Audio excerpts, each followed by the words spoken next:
The Trash Talk Tailgate. Strong right slot, Z right. Spider 2-wide banana seal. You're going to call it like it's your favorite play you've ever gotten in your life. What up, everybody? We have a return that everybody was waiting for. We have Drew Lock back on a football field. No one thought it would ever happen again. But here he is. And in this episode of the Trash Talk Tailgate, me, Riley Puddin-Peters, and the doctor, defensive backs quality control coach Preston Rowe, we're talking about the Philadelphia Eagles versus the Seattle Seahawks. And this one was this was a good game. It really felt like the Eagles were gonna walk away with not like an explosive win, but a win. I mean, for most of the game, they had like a solid, like, was it 17 point? You know, they scored 17. They held that for a while. Honestly, it was like mostly into the fourth quarter that they were winning like 17-10, and then bang bang, Seahawks, two big ones. You know, they get a touchdown, get a field goal, and they walk out of there, or they get a touchdown and then win with a field goal, and it's like, there it is. This was one of those games where I think I don't know what happened for the Eagles. I know what happened. I really don't. I know what happened, Riley. You know what happened? Talk about it all the time. Yeah. Two of our favorite stats here on the TTT are the turnover differential and third downs. And the Eagles, they turned the ball over twice. Jalen Hurts threw 2 interceptions. They did. He had 2 rushing touchdowns, but he didn't have a passing touchdown. Like, to win on the road against a dangerous, hungry Seahawks team, really just to win on the road in general in the NFL, you can't turn the ball over. You know, the Seahawks... Nope. Seahawks, they didn't have a turnover, and the Eagles had 2. So, I mean, that's... I mean, yeah. If you break it right there, that's it, man. Also, shout to Julian Love. Both those interceptions were his. They were both on deep balls where, like, Jalen just shouldn't have thrown those balls. He just forced it. And that's something we haven't really seen from Jalen Hurts this year. He hasn't... He's kind of... Jalen Hurts has kind of always been prone to make the smart plays, not force things downfield. And he just kind of forced things downfield, and it bit him. I mean, dude, shout out to Julian Love. Like you said, 2 interceptions. That's awesome. Yeah, no. Great game. And, I mean, that last one was like 9 seconds left.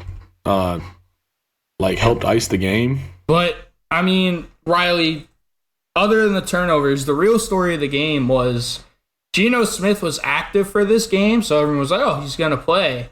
And all of a sudden, the Seahawks are starting the horsecock lock. Drew Lock made his start. Drew Lock back at it again. Drew Lock, 22 of 33, 208 yards. He threw a touchdown to Jackson Smith and Jigba. It was the game-winning touchdown, and he didn't have a turnover. You got to give credit to the Seahawks, man. Jackson Smith and Jigba has really started to come into his own. He's the rookie first round pick, out of Ohio State. 4 catches, 48 yards, and a touchdown. DK Metcalf had 5 catches for 78 yards, and dude, it's hard to go into Seattle and win, man. They're 5-2 at home. That's always one of the toughest places to play in the league. Yeah. Famously one of the loudest stadiums in the world. And I mean, like we said, man, you just if you're the Eagles, can't turn the ball over. And dude, the Eagles, they looked like 3 weeks ago, they looked like they were the best team in the NFL. All of a sudden, they've lost 3 straight. Are you worried about the Eagles? I mean, you know, they're still 10-4 after this, so they still have a good record. It's really like, we just got to see if they can bounce back. I mean, I'm only worried. I don't know. At 3 games, you kind of are like, okay, guys, what are you doing? Come on, poke it with a stick. Like, come on. But Yeah, besides that, it's really just like they just gotta. I mean, they gotta find a way to finish. We got 3 weeks left in the season, and they just gotta not lose every single game they play from now to the end. I mean, they play the Giants twice, so that. Yeah, they really need to win those for their own sanity.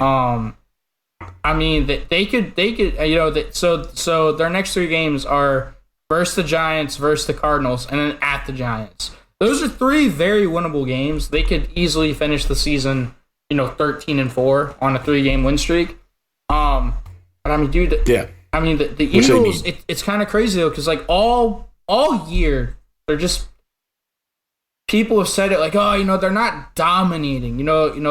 They lost the Super Bowl last year. They brought back all this talent. Jason Kelce came back. They brought back everyone. They improved their defensive line to commit war crimes. And all year they've just been kind of barely squeaking by. They've been winning for the most part. And then people are like, oh, well, it's okay because they're winning. They're winning. And now all of a sudden they're not just losing, but, in 2 of their last 3 games, granted, they're the 49ers and at the Cowboys, 2 very good teams, but it kind of got blown out, 42-19, 33-13. And now all of a sudden it's like, okay, well, they're not winning anymore. Like, that was always their thing was, okay, it doesn't look pretty, but they win. And that's what matters, unless you're the college football playoff committee. Yeah, true. All of a sudden they're not winning. So now, like, I think the Eagles really just kind of have to take a step back and look internally and be like, okay, we've really got to clean a lot of this shit up, because we could very easily be one and done in the playoffs if we continue to play this way. Yeah. Yeah, no, I mean, they're in a scary position as a team. But, sometimes you need a streak like a losing streak like this to really put that fire under you. I think this is the kind of game, losing a game like this is a last straw kind of game. Like, they're either going to break or they're going to come back better than they ever have. And it's really, it looks like it's going to be on Tommy Cutlets and the Giants to show us what this Eagles team really is made of. And they even have the advantage of being in the link for that first one, so it's like, see home field, maybe they can get that energy back. But look at Drew Lock with the lead block, bro. Just look at that real quick.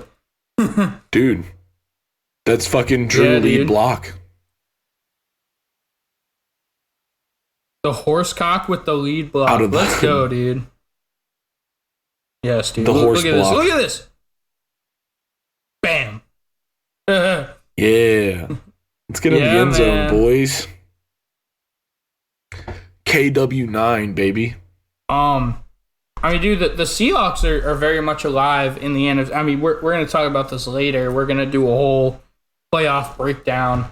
Yeah, so come and check into that. Stay tuned for that. It's going to be a great episode. But the Seahawks are very much alive, man. I mean, they're 7-7. Like I said, they're 5-2 at home. Their problem really this year has just been winning on the road, it seems. And, obviously, if they make the wild card, they are going to have to go play a road playoff game. So, but, I mean, the Seahawks, I'm not sure, what this means for Geno Smith, because Drew Lock did play really well against a good Eagles front seven. I'm not going to say they're a good defense. They're just a really good front seven. But, I mean, the Seahawks are very much alive in this, dude. This was kind of a must-win for them. Absolutely. They needed to win this game to stay alive. They absolutely did that. Yeah, they absolutely did it. Yep, now they came out and did what they needed to do, which is always impressive, man. Man, I really don't have much more for this game, honestly. I will say this. Jalen Hurts is one of the best, it seems, leaders in all of football. Like, his teammates love him. Yeah. So, I think Jalen Hurts is really going to be the dude who steps up and says, hey, guys, we really need to look internally and clean this shit up. Like, we really need to clean this shit up. Nah, him on that offense, Brandon Graham on the defense. Yeah. You know, Fletcher. They talk about them Fletcher being the Cox leaders. as well. Like, you know. Yeah. So, they got Jason Jalen Kelsey. Hurts. A lot of this. Yeah, Jason Kelsey. But Jalen Hurts, I mean, in the classic football tradition, I mean, a lot of this is, Jalen Hurts threw the 2 interceptions. He made a couple bad decisions with those throws. Missed some throws. So, he has a chance to be that locker room guy, take responsibility, and just, put in the work and come out next week absolutely throwing it. And I think that'll just change the entire momentum of this. Yeah, Eagles especially team. because he knows that those 2 interceptions were 100% his fault. Like, he should not have thrown those. Yeah. And, that's what a team leader does. It accepts responsibility and, looks in the mirror. Because if you look in the mirror and you are like, okay, what do I need to do to get better? And you don't point fingers and blame other people, your teammates are going to follow that. And that's what makes him such a great leader. So I think the Eagles are going to be okay. I don't love where they are right now, but their last 3 games are very, very winnable. So I think they'll finish the season 13-4. So yeah. Oh yeah, I'm looking the same. Rolling into the playoffs. All right, man. This was a good episode, man. Like always, please like, comment, subscribe. Tell us what you think. Do you think the Eagles are gonna roll through? You think the Giants and Tommy Cutlets have a chance to beat them? Maybe even the Cardinals. Let us know what you think. But for this episode, we gotta clean up and get out of here, y'all. Peace.